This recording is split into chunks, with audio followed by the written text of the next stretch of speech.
अभिनव ने फोन रखा और पलटा तो पाया कि चाहत उसके पीछे खड़ी थी। चले?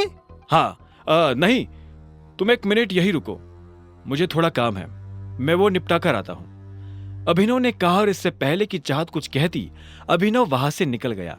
चाहत उसे जाते हुए देख रही थी। वो अच्छी तरह से जानती थी कि ये अकरम का ऑफिस है, लेकिन अभिनव वहां क्या करने जा रहा था और उसे किसने फोन कर ऊपर बुलाया था। चाहत को अभिनव पर शक हो रहा था। अब आगे क्या होने वाला था? उधर जब चाहत को अभिनव के ऊपर शक हो रहा था, तब इधर अभिनव भी अकरम के कैबिन में पहुंच चुका था। जैसे ही अभिनव अंदर आया तो अकरम ने उसकी तरफ अपना कार्ड बढ़ाया और बोला, ये लो, मजे से लंच करना। थैंक यू, अभिनव ने मुस्कुराते हुए कहा और अकरम के कैबिन से बाहर निकल गया। वो नीचे आया और उसकी आंखें चाहत को ढूंढने लगी। उसने देखा कि चाहत होटल के बाहर शेड में खड़ी थी। अभिनव उसके पास पहुंचा तो चाहत उसे ऊपर से नीचे तक देखने लगी। अभिनव ने उससे कहा, चले?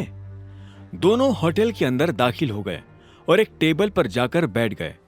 अभिनव जानबूझकर चाहत से नजर नहीं मिला रहा था, वहीं चाहत उसे लगातार देखती जा रही थी। क्या हुआ, सब ठीक है? हाँ। अच्छा, वैसे तुम इस ऑफिस में काम करते हो क्या? मुझे लगता है कि हमें कुछ ऑर्डर कर देना चाहिए, मुझे तो बहुत भूख लग रही है, अभिनव ने चाहत के सवाल को टालते हुए कहा। चाहत ने उसे देखा और एक पल के बाद बोली, तुम मुझसे कुछ छुपाने की कोशिश कर रहे हो क्या? क्या? मैं तुमसे क्यों कुछ छुपाने लगा? चाहत इस बात का जवाब देने वाली थी। बात उसकी जुबान पर आ ही गई थी कि इतने में वेटर उन दोनों की बातों के बीच खलल डालने के लिए आ गया। अभिनव और चाहत ने वेटर को ऑर्डर दिया और वेटर वहां से निकल गया, लेकिन चाहत अपना सवाल भूली नहीं थी। उसने बात को घुमाते हुए पूछा, तो तुम क्या करते हो? मैं AK प्राइवेट लिमिटेड में एक छोटी सी नौकरी करता हूं। अच्छा, ये तो अकरम जी की कंपनी है ना? अभिनव ने जवाब में हाँ में सिर हिला दिया। इससे पहले कि चाहत आगे कोई सवाल करती, इतने में एक लड़का चाहत के बगल में आकर खड़ा हुआ और बोला, हेलो गॉर्जियस। चाहत ने पलटकर देखा तो पाया कि एक सुंदर सा लड़का फॉर्मल्स पहनकर उसके पास खड़ा था।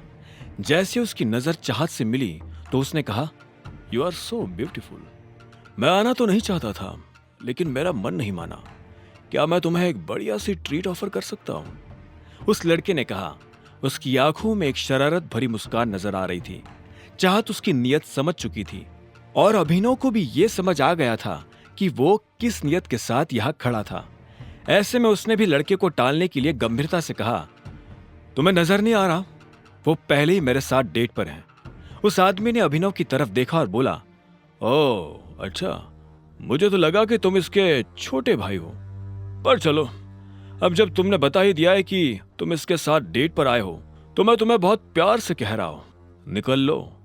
यह सुनकर अभिनव को बुरा लगा, लेकिन उसने कुछ नहीं कहा। तुम इतनी सुंदर हो, तुम्हें देखकर लगता है कि तुम किसी वेल टू डू फैमिली से आती हो। डोंट माइंड, लेकिन तुम्हें इस तरह के लड़कों के साथ डेट पर नहीं आना चाहिए। Standard is important, right? तुझसे किसी ने कहा ज्ञान देने को? अभिनव ने बीच में आते हुए कहा।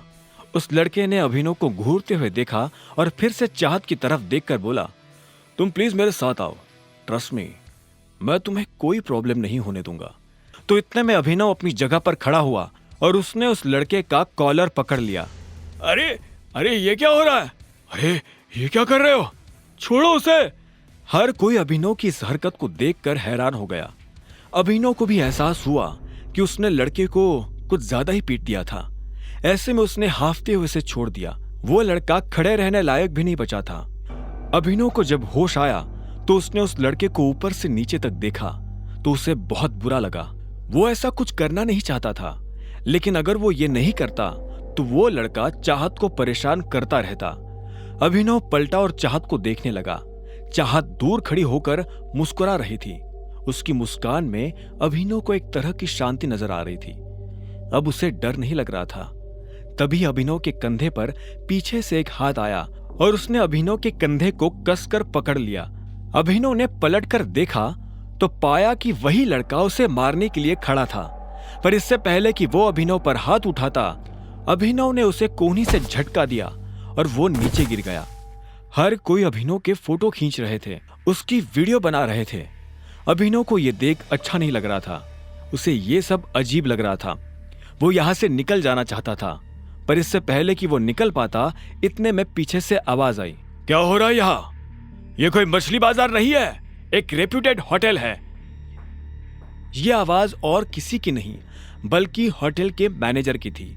तुम्हारी हिम्मत कैसे हुई हमारे वीआईपी कस्टमर के ऊपर हाथ उठाने की? क्योंकि इस आदमी ने हम लोगों को परेशान किया। मैं इसे मुंह नहीं लगाना चाहता था, फिर भी ये मेरे बारे में भला बुरा कह रहा था और इसने मेरे पिता के बारे में भी उल्टा सीधा कहा था। बस इतनी सी बात पे तुमने इनके साथ इतना कुछ कर दिया? अभी के अभी माफी मांगो इनसे। आगे की कहानी जानने के लिए देखें अगला एपिसोड सिर्फ पॉकेट एफएम के यूट्यूब चैनल पर, और द रिटर्न ऑफ टाइगर के सारे एपिसोड्स को सुनने के लिए डिस्क्रिप्शन में दी लिंक से डाउनलोड करें पॉकेट एफएम ऐप।